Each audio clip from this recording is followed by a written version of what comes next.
seen everybody on the ground screaming. All units be advised, we have an active shooting. Heard at least 5 to 10 shots. The Greyhound bus station. Good evening, everyone. Thank you for joining us. I'm Candace Burns. And I'm Bill Fitzgerald. It's terrible news. People across the country are following tonight. A Virginia State trooper shot inside Richmond's Greyhound bus station. Investigators tell us the trooper had been talking to the suspect when that person took out a gun and shot him at close range. Other troopers then fired at the gunman, who later died at the hospital. CBS 6 was on scene shortly after that shooting, which completely shut down parts of the heavily traveled boulevard for hours. And we have crews all over the city tonight covering every angle of this major story. We start with our John Burkett live outside the Greyhound station. John? Bill, State Police Sergeant Stephen Vick just telling us that a press briefing is scheduled for 7:30 tonight. We hope to learn more information about what exactly went down here this afternoon. It started at 2:45. Multiple police sources telling us there was a drug interdiction training going on inside with State Police when a man walked up to a trooper, not uniformed, but he had somewhat of a uniform on, and opened fire on that trooper. We are told that at least 2 others were also shot during this incident. Now, State Police saying that the trooper has been taken to VCU Medical Center with life-threatening injuries. However, we have been told by multiple police sources that the trooper has died from his injuries, as well as the suspect has died too. There are also 2 other injuries, 2 other people injured down at VCU Medical Center getting attention and surgery as we speak. A little bit earlier, around 4:50, Corinne Geller, the spokeswoman for the State Police, briefed us on what exactly happened this afternoon. The trooper who was shot was in a uniform. It was not a Class A. It's what we call a BDU, so it's a darker blue kind of utility look to it. He was dressed and identified as a Virginia State Police trooper. It's a full uniform. It's just not the Class A lighter gray uniform.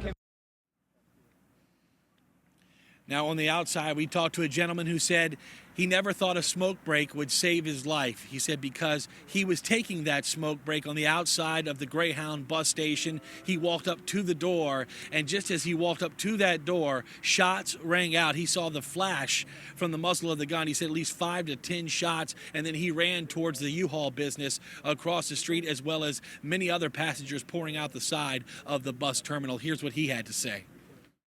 Brendan, you were walking in the doors. You were walking in the bus station when this popped off. My girlfriend dropped me off. I decided to smoke a cigarette out front before I got in the bus station.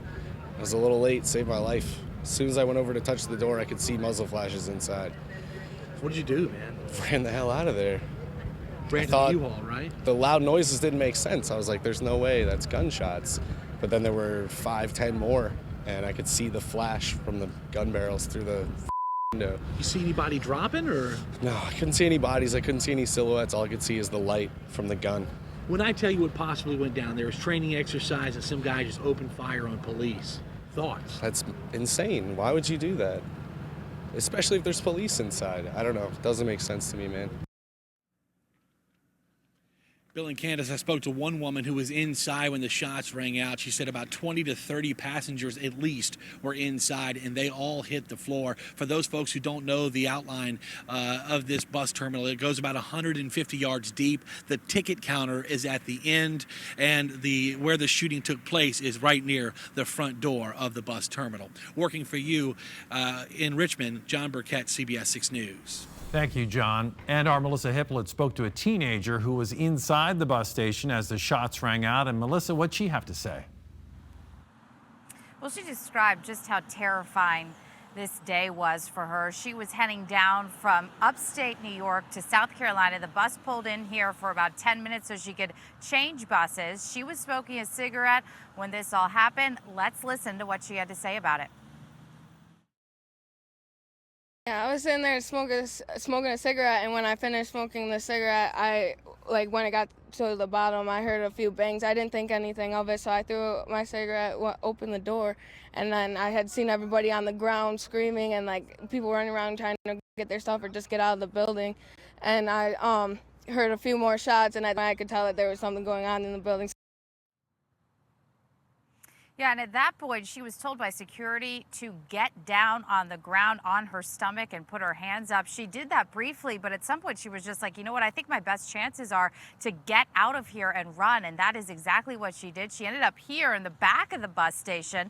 She was here with several other passengers who also ran out. In fact, a mother was here with her 2 young children. They just thought that was their best opportunity to save themselves from what was going on inside. They were standing here at the quarter when we met up with them and talked to them for quite a while. They were there for about 2 hours. And finally, just a little while ago, they were escorted away. And I believe they are now being helped by Greyhound to get onto their destinations. But a very delayed journey for them and also extremely scary. I talked to other people who were inside who said they just heard those gunshots and dropped, or they ran out the door. Because obviously when you hear something like that, you don't know where it's coming from. They couldn't tell what direction. They didn't know who was shooting, how many people were shooting. So it was just extremely overwhelming for them. A lot of them were really shaken up and even at a loss for words at the point that I talked to them. I can imagine. Thank you so much, Melissa. Terrifying moments there. Right now, we have Richmond's Mayor Dwight Jones on the phone to talk about what he knows. Mr. Mayor, what can you tell us about the state of the investigation? Well, you know, it's a sad day for our city, and our thoughts and prayers go out to the affected families, and no one wants anything like this to happen in our city, but we have to now just kind of hope for the recovery of the injured and pray for their families, and continue to work to see if we can get good information about what happened at the incident. I've been in constant contact with Chief Durham, talked to the governor, and it's in the hands of the state police. Can you tell us about what you know about what set off the incident? Apparently it was a state trooper exercise, but our Mark Holmberg tells us that Richmond police were very quick to get on the scene after the incident unfolded. Absolutely. Our people were there right away, and the state police are going to have to tell you exactly what they want you to know in terms of what they were doing there, but obviously they were going through some type of an exercise. We understand you've also been in talks with Governor Terry McAuliffe. What kind of conversations have you two been having? Well, I mean, we have just, commiserating on the sad state of affairs that we live in. You know, it's sad that we live in a time where we have to be in a constant state of readiness.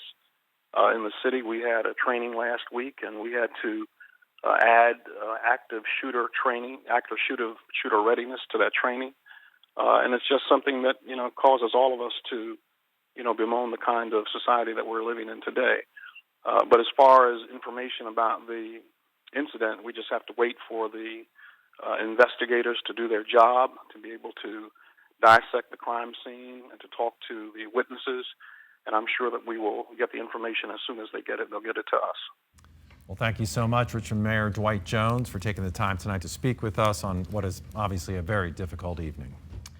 Now let's check in with CBS 6's Sandra Jones. She's live outside of VCU Medical Center where the victims were sent. And Sandra, we understand you saw what looked like a somber procession leaving the emergency room. Law enforcement officials, what was going on? What happened? We sure did, Candace. A tough day for law enforcement officials as we saw multiple police agencies show up here at the hospital. Now, this is where the injured of those shooting victims were taken here at the emergency drop-off here. The 4 shooting victims, including those 2 state troopers. At one point, you did see a lot of law enforcement officials from VCU police to Richmond police to state police show up here at the hospital consoling each other at one point. And then later on, we did notice what appeared to be a police motorcade leaving, in which state troopers were on bikes and they were escorting an ambulance heading up East Clay Street here. Stand by. And we apologize for that. Obviously, in these live situations, it's difficult to keep contact. We'll try to touch base again with Sandra a little later. In the meantime, we do have a statement from U.S. Senator Tim Kaine of Virginia, Democrat, releasing this statement on his Twitter account. He says, terrible news out of Richmond today, praying for those wounded at the Greyhound station and first responders. And within the last half hour, Greyhound issued a new statement saying they are fully cooperating with authorities in providing any information that they may need, including video surveillance that was captured during the time of the shooting.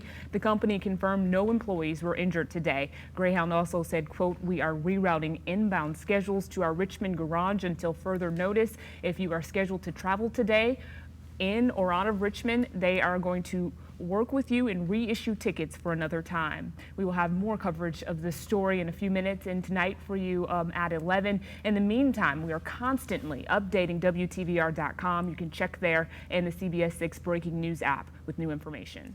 And our coverage at 7 continues next. I sit down with our CBS 6 crime expert to talk about the investigation and several crucial points for investigators to sort out. That's next.